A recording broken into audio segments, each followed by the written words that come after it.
Life of a spy can be portrayed as glamorous and full of intrigue. Shadow work can end and start wars and impact international relationships. Former CIA agent Amaryllis Fox has written a new book called Life Undercover: Coming of Age in the CIA. It's a memoir of her life as a former clandestine services officer. She's here to tell us more about her life and her new book. Welcome and congratulations. Thank you so much. What did you want people to know about your life? What did you want to put into this book? You know, I think the lessons that I learned that are most relevant now and that really caused me to put pen to paper in the end was the need to listen to the people we fear, which wasn't on my mind when I first started. You know, I had lost one of my dearest friends in 3rd grade on the flight that went down over Lockerbie, Scotland. The first person I knew who died was taken by an act of terrorism. And then that was all brought back when we all sort of shared the trauma of 9/11. I was here in D.C. My sisters were at the cathedral school, which was evacuated because nobody was sure whether the cathedral was a target. And then my writing hero, Danny Pearl, was taken 4 months later and beheaded. And that all combined to mean that when I started in the world of counterterrorism, it was really with a view to wiping the adversary off the map. I mean, I was not looking to find common ground or to get towards peacemaking really at all. And what I found over the course of a career is that in the end, it just doesn't work that way. It's not a very fulfilling way to live, but more practically and more importantly, we risk making more adversaries than we destroy. And I was really distressed over the last few years to see that not only are we not able to listen to those we fear overseas, but it seems like domestically we're less and less able to even listen to one another.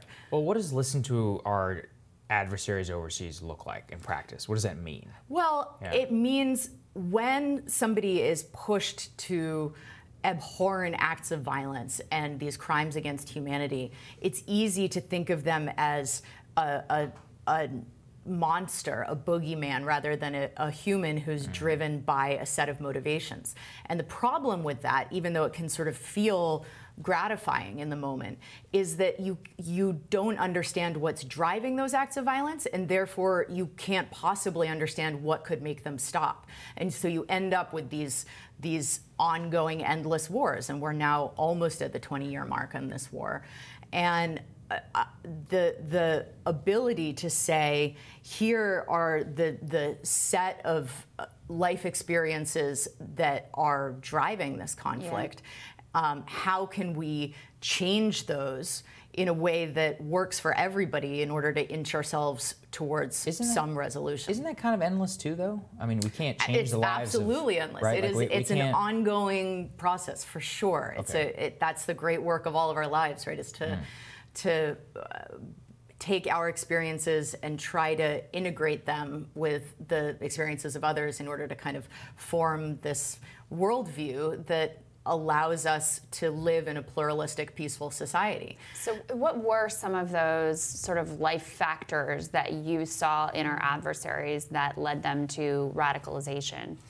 Well, one of the things that I think we underestimate is how powerful things like alienation, shame, humiliation, grief are in driving violence, both overseas and domestically here at home. And the flip side of that is I think sometimes we forget how powerful a moment of dialogue can be in resolving or preventing violence.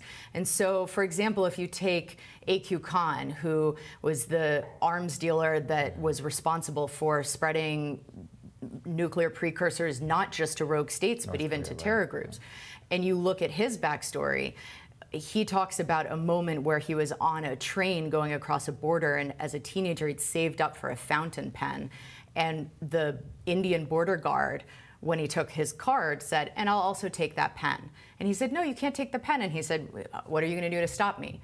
And in that moment, as irrational as it might seem, in his teenage mind, he said, "I'm never going to be disrespected again. I'm never going to allow Pakistan to be disrespected in this way again." And that led to him going and setting out to build the Islamic bomb, the Pakistani nuclear program, that's one of the greatest dangers in the world today. And not only that, but in order to get the uranium for that program, to begin to make components available to Libya where you could get that uranium and therefore to fuel their program. And so I think the small acts that each of us can do to make one another feel heard, even if we vehemently disagree with one another, can at least move us to a place of more respectful dialogue. And that's something that, you know, we really desperately need here at home today. I also wanted to ask you, there's this ongoing brouhaha here in our domestic politics about a CIA whistleblower against the president. As a former CIA clandestine service officer, do you think that that was appropriate for somebody to, I guess, blow the whistle against the president because they didn't find it politically palatable what he said?